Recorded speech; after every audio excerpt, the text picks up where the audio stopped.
The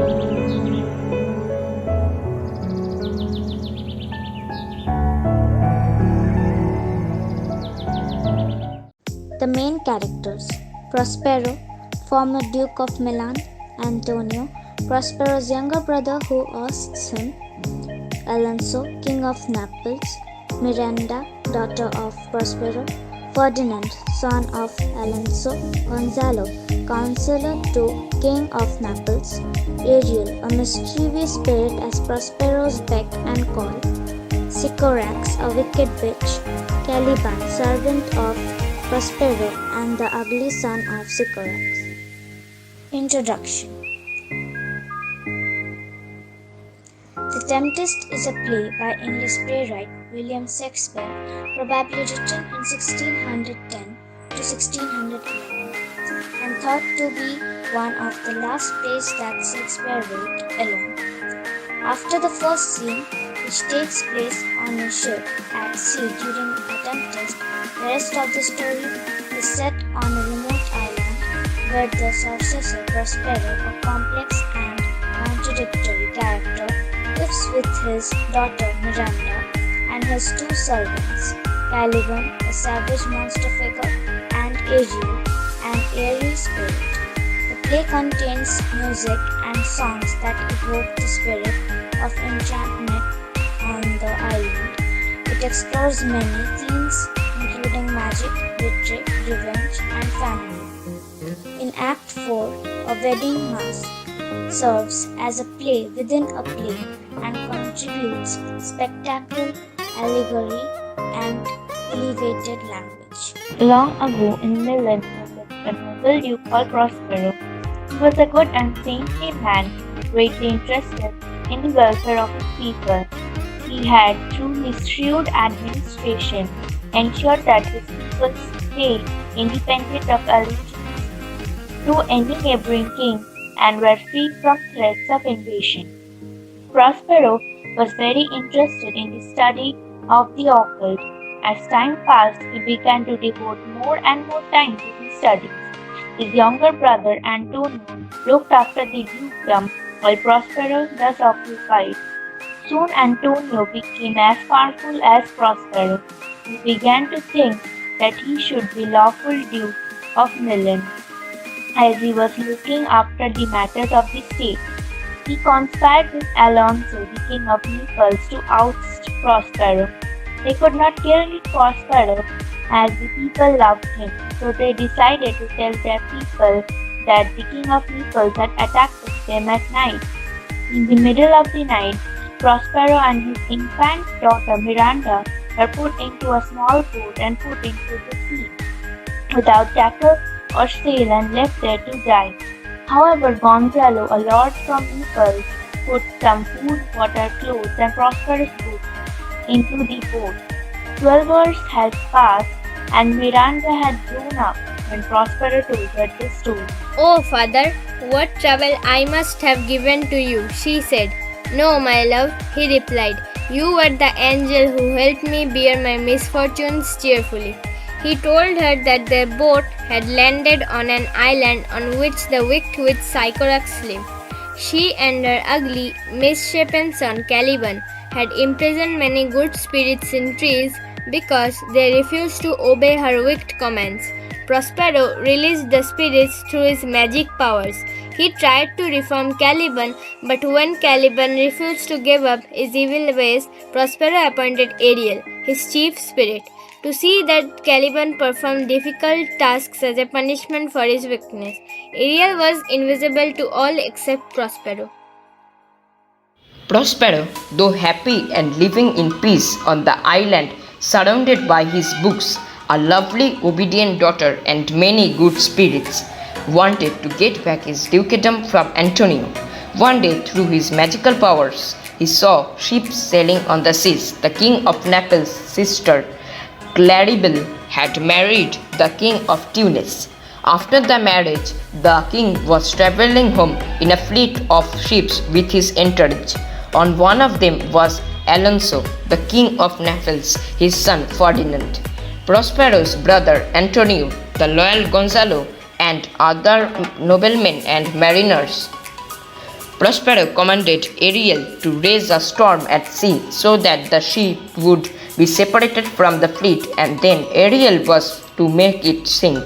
But he gave Ariel instruction to make sure that all the inmates of the ship were brought safely to the island.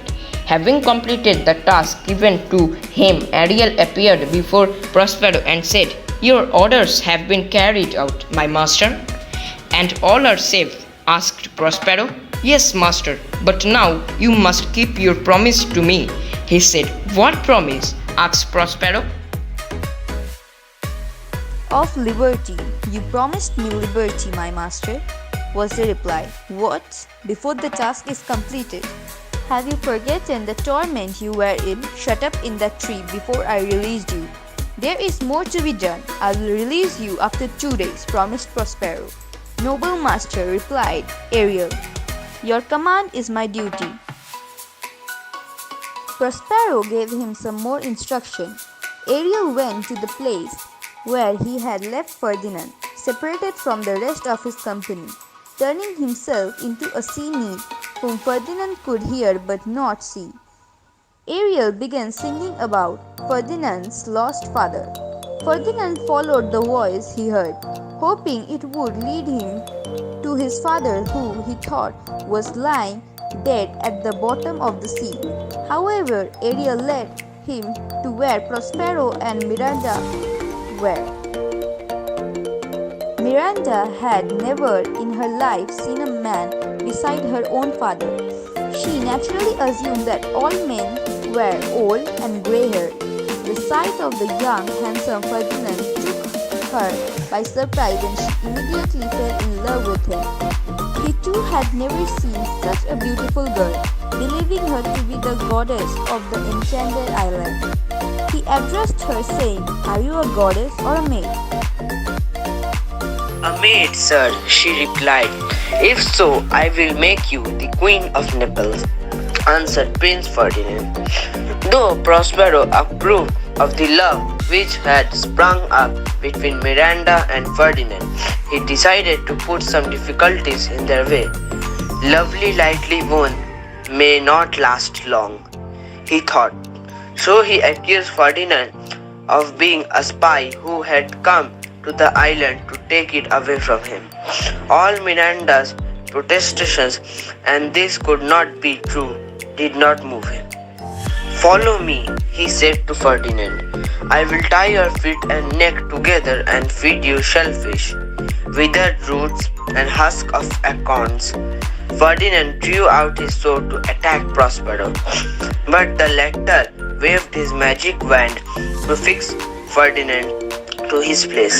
Now no power could move him. "My spirit has become a slave to your father. I must follow him," Ferdinand said to Miranda, and began obeying Prospero. He carried logs of wood, and this heavy work, which he quite unused to, soon tired him. Miranda tried to help him, but the two ended up sitting on the logs and talking to each other. At last, Prospero took pity on the two lovers and told them that he had no objection to their marriage. Leaving them to talk to each other, he went in search of Ariel. On the other part of the island, Alonso was mourning the loss of his son, though the rest of the company was in high spirits because they had escaped death in the storm. In fact, everything on the island seems a miracle to the people. The vegetation was lush, the scenery was beautiful, it seemed to them like paradise on earth. However, Alonso could not shake off his depression and decided to search the island for his son. They all branched off in groups, but when they met again, they had no use. Ariel had, meanwhile, been keeping a watch on the group. He played some fairy music which made everyone sleepy. Gonzalo and Alzano went to sleep at once, while Antonio, Sebastian, and Alzano's brother talked for a while. Antonio had not changed in 12 years and was now trying to poison Sebastian's mind against his brother. "Well," said Antonio, Your niece Claribel is married and safe, far away in Tunis, and we don't know where Ferdinand is. If he is dead, then you will succeed your brother, won't you? Why, yes, said Sebastian, who was a weak man and seemed receptive to Antonio's ideas.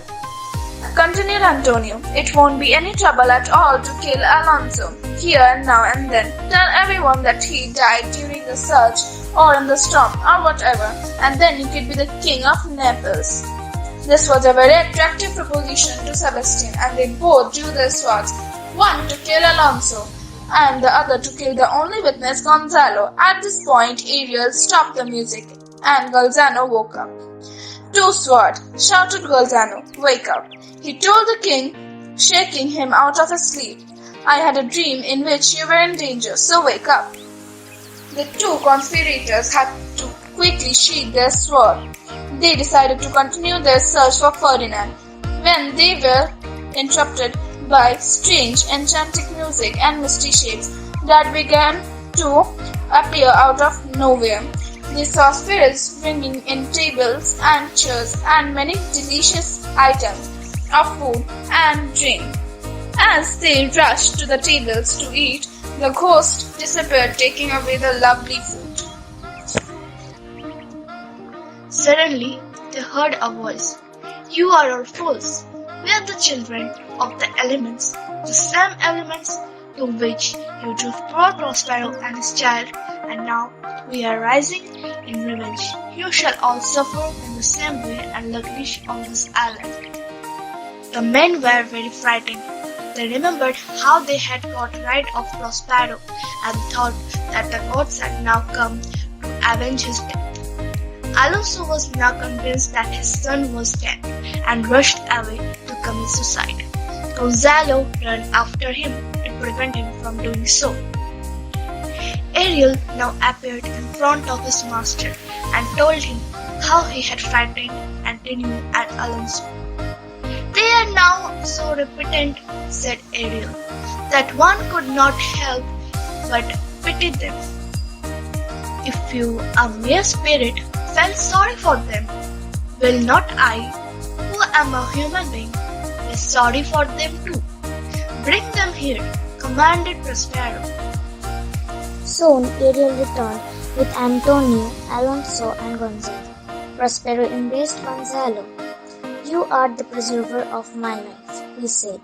Gonzalo then recognized him to be Prospero, and so did Antonio. They begged his pardon and asked him to forgive them. Prospero readily forgave them and turning to the king said, "I have a gift for you." He showed them Ferdinand and Miranda sitting playing chess, engrossed in each other. "Oh, what good creatures these are! It must be a brand new world which has people like this in it," exclaimed Miranda. "Is this the goddess who has parted and brought us together?" said Alonso. "No, she is mortal, and by the providence of God now mine. I have asked her to be my wife," said Ferdinand. Alonso happily gave his consent to the marriage, but said he found it odd to beg forgiveness from one who was to be his daughter-in-law soon. "No more of that," said Prospero. "Let us now forgive the past." They all spent that night in the cave in which the Prospero lived ever since he came to the island. Caliban prepared a feast for them. The next morning a boat was made ready for their departure. Ariel's last task was to see his master safely across the seas, which duty he discharged gladly.